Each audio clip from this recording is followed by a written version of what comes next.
Harvey, James here from Kicks Miami, and today as we kind of come to another end of the year, I kind of, instead of doing a review, I was going to go through my top 10 releases of 2023.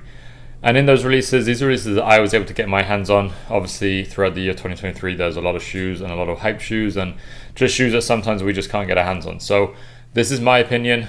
This isn't to say that I'm right or wrong at all, because that's obviously not the case. But my opinion, so kind of shoes that I was able to get my hands on, shoes that I liked. So we're going to go through the kind of the top 10. And if you kind of agree with me, feel free to agree with me. If you don't agree with me, you are welcome to also disagree with me, because that's kind of how life works.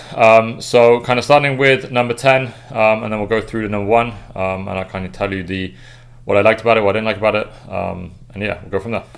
Okay, so coming in at number 10, this I feel like is a really underrated shoe from kind of the whole year. They released in January. This is the Nik SB Pawn Shop Dunk, and just in terms of the colorway, it's one of those colors. It's a black kind of sneaker, but the paint on it would wear away and release kind of like this gold underneath. I wore them a few times. I kind of scratched at them, and the paint, the gold paint did start to kind of wear through. Not as easy as the Nike Be Trues that kind of came out last year, that kind of where the wear away, kind of even just where you creased it, paint started to kind of disappear. But on this one is a little tougher, so like you can even feel on the paint, it's a slightly kind of tougher exterior. But overall the shoe kind of just super simple, plain, but with like real nice touches on it. So shout out to Pawn Shop Skate Company out of California. Thought they did a really good job with this. And hopefully we're going to kind of get some more wears out of these, and hopefully kind of make them look a little bit better than they are. So that's number 10. Okay, so coming in at number 9, this is probably going to kind of maybe make people think a little bit, but the Adidas Crazy Infinity basketball sneaker that kind of released halfway through the year has kind of come out now with I think 3 different colorways so far that have been released. This was the original one from in Chalk, that kind of got released ahead of time, I think by Packer Shoes. They kind of got the exclusivity on them, and then they released a black pair, and I think they released another color that had like silver on it. But in terms of comfort, really nice kind of like booty feel. I know some people have kind of cut off like the shielded kind of thing to kind of release, so it's just the laces, but obviously if you do it, you can't kind of put it back on again. But I know that obviously kind of coming based off of the Kobe one that was kind of that Kobe wore a long time ago. I do think they've updated it really well. It is a little tough to kind of wear casually, as how big they really are, but it also turns heads in a good way. So was able to get these in the black pair. Definitely like them. Have worn them actually quite a bit, mainly unlaced. That's just how I like to wear them, but overall pretty happy with that pair. Okay, so that's number 9. Okay, coming at number 8, the Airship model itself kind of turned a lot of heads this year. Hasn't been kind of released in a long time, or released kind of period. So kind of glad that they started to come back out again. This pair was in collaboration with Air Mamania, and they did a really good job. I mean, again, super simple kind of colorway, just with your white and your black, and then kind of the aged yellow sole. Mamania did a kind of a decent job this whole year with releasing shoes, and you're kind of going to see that later. But this one I've rocked quite a bit, just as your kind of general day-to-day beater, and has held up really well. It did come with extra laces, where the laces were kind of the same as like the sole and that yellowed sole. I didn't put those in, but I do think that actually could kind of look quite good. So we're depending on to see how these hold up. But overall, just a really good day-to-day shoe. So that is my number 8. All right, coming in at number 7, this is the Bad Bunny collaboration with Adidas and the kind of the Campus Light. Looks similar in terms of the forms. Bad Bunny released obviously a bunch of forms last year that were really nice too, and this kind of falls on that same kind of area in regards to like a big bulky skate shoe. Released a couple of different colors. This I believe is like the Wild Moss. It came also like in an earthy brown and also a white.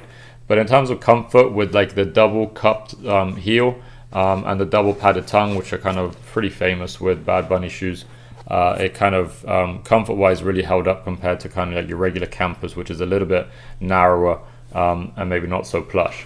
So the other good thing, well not a good thing, but what I liked about the Bad Bunny is every time he's released one, like the packaging comes with his dust bag, it comes really nicely presented. So for the price point, which I think these were kind of about 120, 130, you get a lot of shoe for that money, if that makes sense. But the shoe itself, for the most part, fairly well made.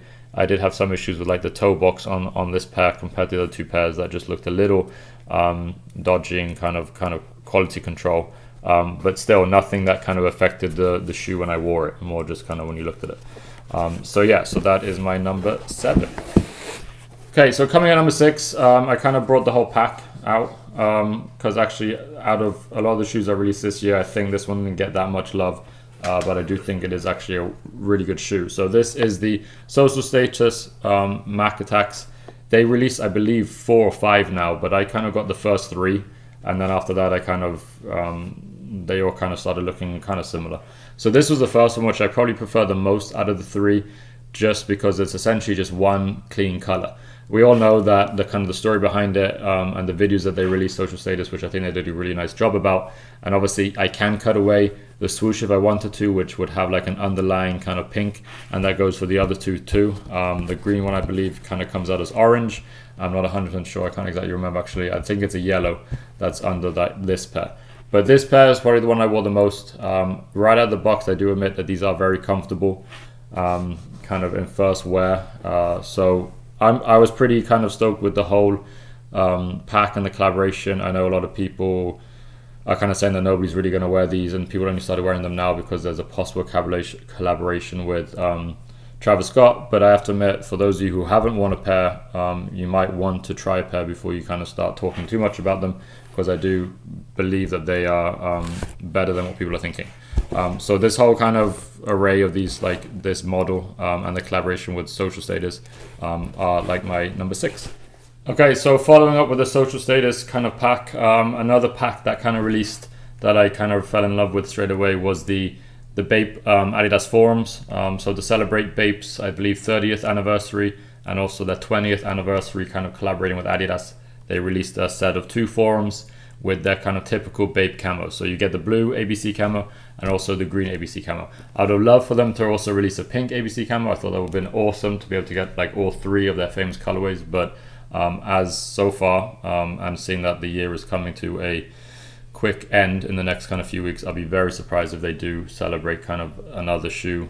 They did do the Stan Smith to also kind of celebrate with Adidas and Bape, so I don't see another form coming. But the form itself is one of my favorite models from Adidas. I have a lot of them, both highs and lows. Again, one of those models that I think kind of sneak under the radar, depending on kind of how you like to wear your sneakers. I normally wear mine kind of with the strap undone, which on certain models of them does get a bit annoying because they don't have like the stiffer kind of leather that keeps the flap on your foot. And that can be kind of annoying, but these turned out really well. Putting them on, you definitely feel a slight upgrade in quality on these compared to some of your regular forums. I know that like the 84 model that they refer to is kind of done in a slightly better way than maybe your standard GR releases that you kind of see in most colorways. But again, super stoked that I got both of them. Price point was a little pricey, but is what it is. So yeah, that is my number 5, I believe. Okay, coming in at number 4, another Airship. This model, like I said before, hasn't seen that much interest, but this year, all of a sudden, people kind of decided to use it as a base, and I think Corporate Gotham did probably the best version of it. This kind of teal colorway, firstly, is very eye-catching. I don't think there's any other shoe that released this year that probably is as noticeable in terms of color than this one. But just like the little things, like the back with the little Gotham kind of sign on the back, and just in terms of the color, a lot of people compared it to like the Tiffany colorway. It's not really that same color, but it definitely does turn heads. Simple, kind of with the white laces, but yeah, pretty happy to get it, and I'm pretty sure everybody who actually was able to get a pair of these could. They made them fairly accessible, so that's always a huge shout out to kind of all shoe stores that are doing collaborations, you know, when pretty much everybody is able to get their hands on them is pretty cool too. So that is my number 4. Okay, number 3, Air Jordan 3 Reimagined White Cement. I don't think I really have to say much about it. Probably one of the greatest sneakers to be kind of made and to be worn by Michael Jordan outside of like your ones for the most part. But they did another great job on these. I do have the ones from kind of maybe 10 years ago, 20 years ago, whenever they redid the last model, and you definitely can feel a difference in the plushness and quality of some of the leather.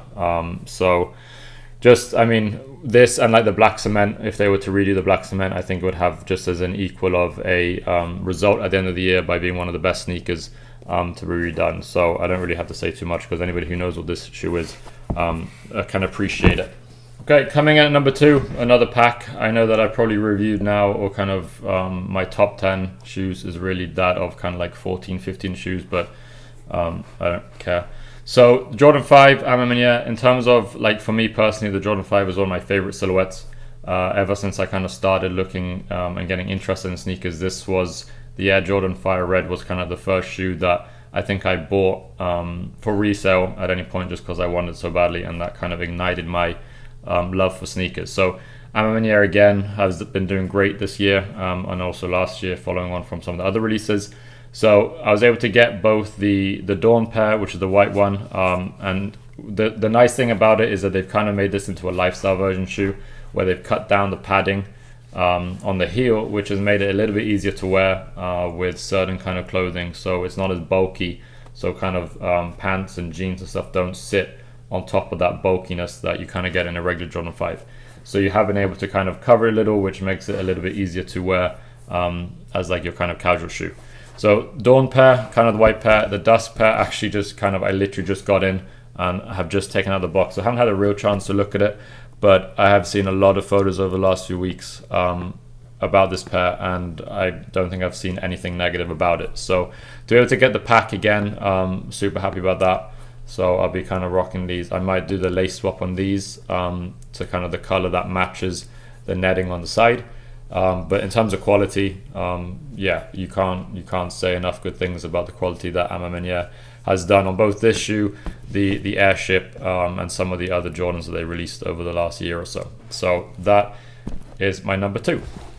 Okay, so I don't think it's much of a surprise what my number 1 is, and I think a lot of people agree. Obviously, like I said, these are only the shoes that I've been able to get my hands on, but I do think that even if I didn't get my hands on this shoe, I probably would have changed this whole video to still have this as my number 1. Jordan 4 Pine Green collaboration with Nik SB. I think that what they did with this shoe was incredible. The colorway itself, I think, is great. I don't think anything would have needed to change, with kind of like the white leather, green accents, and the gum sole was perfect. To change the back from the Nike Air to Nike SB, I think was really, really nice. I was able to double up on these, so I have worn these pretty hard. And comfort wise, it kind of, obviously a Jordan 4 isn't the most comfortable shoe out the box, but they did do kind of like a better tooling on the sole for this to make it a little bit comfier. And I have to admit that you do maybe feel a little difference between this. I have the white cements, I also have the Travis Scotts. So but yeah, no, this is my go-to shoe for this whole year since I got them. Kind of with anything, I'll just whack these on. Firstly, like the eye-catching, people know what they are, but just in terms of like general comfort and so forth, I have to admit that they are not bad. I know a lot of people are going to kind of slam it, saying that they're not that comfortable, or like you're just riding the hype train with these, but so be it. If that's what you want to say, that's great. But I do have to admit that I did like these a lot. So that is my kind of top 10 releases of 2023. Again, like I said, these are only shoes that I got. There have been some other shoes that released. Maybe the model itself, I have to give a shout out to the Adidas Samba, because I think that they, as a model, probably did one of the best jobs of reigniting the love for them. A lot of different people did collaborations with them. Kith, Dill, skateboarding, and just to name a few. But yeah, as a model, the Samba probably was one of the best models of this year. But then that, let me know in the comments, write your top 10 that you got, or just your top 10 of the whole year. I'd be really interested to see your thoughts, and let me know if there's any of the shoes that you've seen that you want any extra information about. For the most part, I have done individual reviews on each of these shoes for this year, so feel free to go check those out. But again, please hit that subscribe button. I look forward to kind of seeing what's coming out in 2024, and seeing what you guys dislike, and kind of where the sneaker world is going. But again, thank you for tuning in. Like, share, comment, and subscribe, and I'll be back again with another review soon.